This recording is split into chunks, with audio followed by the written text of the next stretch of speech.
Well, hello folks, welcome back to our Tennis Manager 24 playthrough with Taps McGeegan as we try to take him to the top of tennis. At the moment we need to get to the top of junior tennis and then we can worry about what goes on after that. So we're coming back here for the Australian Open, Junior Australian Open, but it's still going to be tough. Yeah folks, so Taps has played one tournament since we were together. It's a Junior 300 event. Let's see how we got on in that. So here you can see Taps was second seed, got through a couple of rounds against top 50 players Riley Chan and Svit Sulic, but lost to 39th ranked Matthew Volvan in the quarterfinals. So a little bit frustrating. I'd have hoped he'd have got a bit further than that.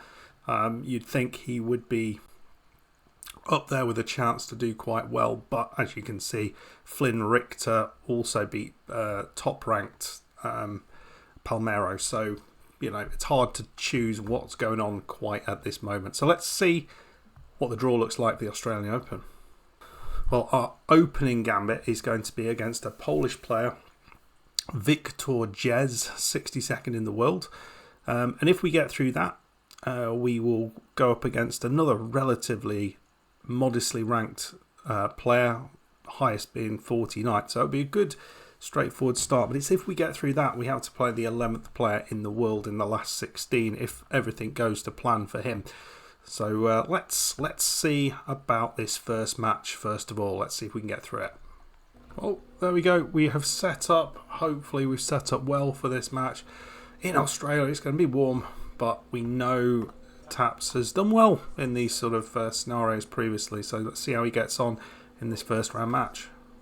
Well, Wiktor Jez with a break point, 5-4. It's a set point. He's actually got it. First break point we saw in anyone's games, and Jez did very, very well to take it. So that is not expected. And you can see here with the statistics, he probably just about deserved it. Taps doing very little on the Jez serve, unfortunately. So we have to have a little look at that, see what we can do on the return of serve, because it's not been going well so far. Okay, we've changed a few things on the return of serves. Hopefully that can put things right. Otherwise we're going to be out of this very quickly. It's amazing. I do not know what's going on. 15-40 down here. And what have we seen? Almost no tennis yet. It's 30-40. But Taps is not getting anything on this guy's serve. I'm not sure why. That's a lovely shot. Back to deuce though. We get to a tie break. It's tight-ish at this point. Still 47%. That's on set one. Set two, it's slightly more to Taps, but still incredibly poor on the return points one. I'm not sure. I mean, we haven't done anything. I've played around with it. I have achieved 0, is what it seems. Right, played around with a few more things. Let's see if any of those things work. Well, we have got a break point on our serve. Well, it's not a break point. It's a game point here. And Taps does really well and gets it back 7-6. So we are going to a third set, but we need to be a bit better than that, don't we? Come on. I'm going to try. I don't have the... I'm going to try and say something to him. Right, Taps has actually got a break opportunity. 1-love up, 15-40 up. We tried to motivate him here. That's a poor shot because Taps can get into that. It's not going to be the best volley in the world, but he's still in this. Oh, I thought he was going to get there as well. 30-40. This is a chance. Taps has not seen a break point yet. This guy's 60th in the world. And we just cannot deal with his serve. And that's a lovely shot right in the corner. Back to deuce. Another opportunity at advantage. Come on, Taps. Feel like he's starting to show a little bit more. Back to deuce though. Fourth opportunity in this game. Come on, you've got to take it. You've had so many opportunities here. And here he's got that back. He's coming to the net and he's put it into the net. And this might be the problem, that he plays more at the net. Taps does not like that, but we've got the advantage now. And all of a sudden we're 4-1 up, 15-40 up, and we look like we might just about have enough. And he's put it into the net. 5-1 and 40-15 up. After looking like we might be out of this, we've done really well to stay in it and win through that. 4-6, 7-6, 6-1. It's a weird one, but we've done what we needed to do. On to round 2, folks. Right, here we come against Tanashik Konduri, who is 49th in the world. You can see the world number 11 has lost in 2 sets against Steph Kendall, so that's something. So we're going to try and keep pushing on through, see what we can come up with here.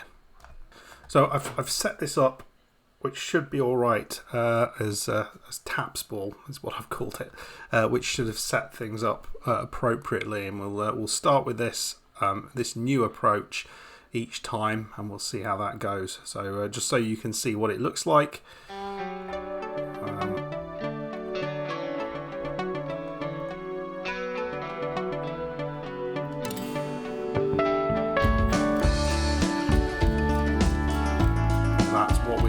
Okay, so coming up against Tanashik Konduri, can he do a little bit better than he did in the last one? Well, maybe not. He's love 40 down, 2-1 down. Hadn't looked like there was any sort of issue up until this point. But we don't quite know what's going to happen here.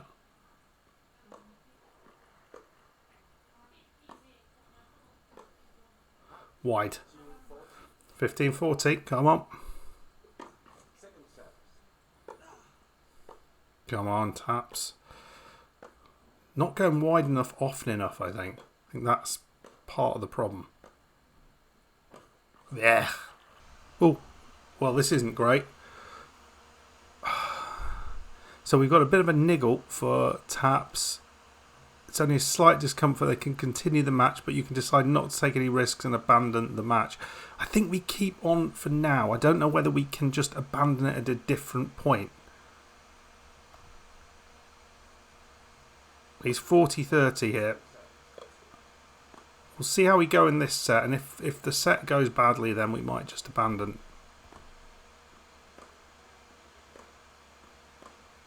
Nicely done. We get it 2-4-2. That's 5-3 down.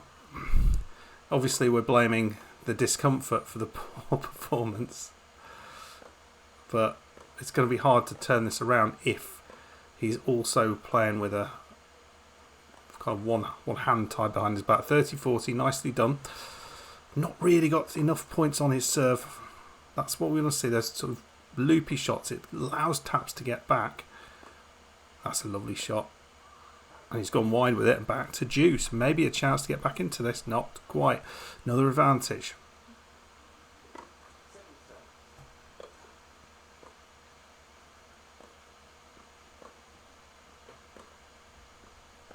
Come on.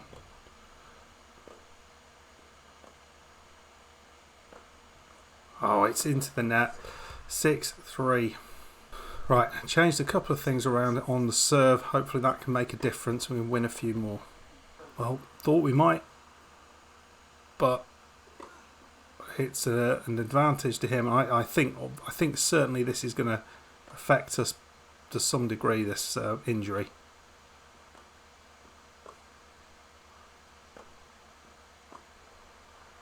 Oh, it's just wide. 2-1. We are a breakdown. Yeah, I think we're on the way out. I don't think there's a way just to say, nah, we're not doing it. It almost feels like it's the right move now.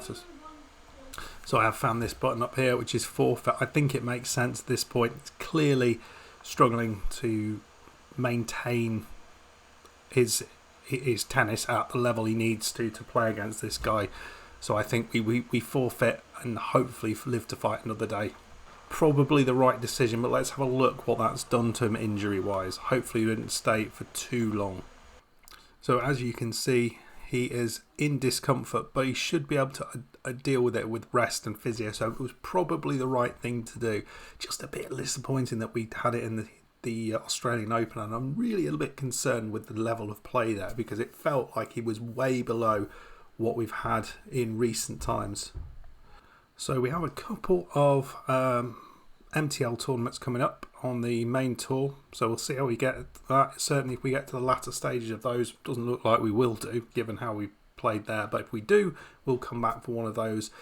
If not, we'll come back probably a little bit later on as we get into the grass season, sorry, the clay season, which we haven't scheduled anything for yet. But bit of a disappointment, didn't get as far as we wanted to, but it's the second time injury has put pay to our play, and I can't see any statistics unfortunately on injury susceptibility, but that's going to be one of the hidden statistics in there which we can't see, but I suspect it's quite high for him, because for a youngster, two relatively large injuries is, well, two injuries is much more than we had with Krusty Bum. So yeah, there we go, we are done. Not what I wanted to put out, but you know, we are still, we're not injured, I don't think. Let's actually just move forward and see who wins the Australian Open. That'll be interesting to see how far Tanishi Kondori actually got. Oh, it's won by top seed Bilotsarev. Got through that. I suspect we'd have struggled. And Tanishi Kondori, well, lost in the very next. Well, he lost against Mark Saban 7-6, 7-6. So we've beaten him. Yeah, need to figure out what's going on there. Anyway, folks, hope you enjoyed it. If you did, hit that like button, subscribe if you're new. See you for the next one. Goodbye.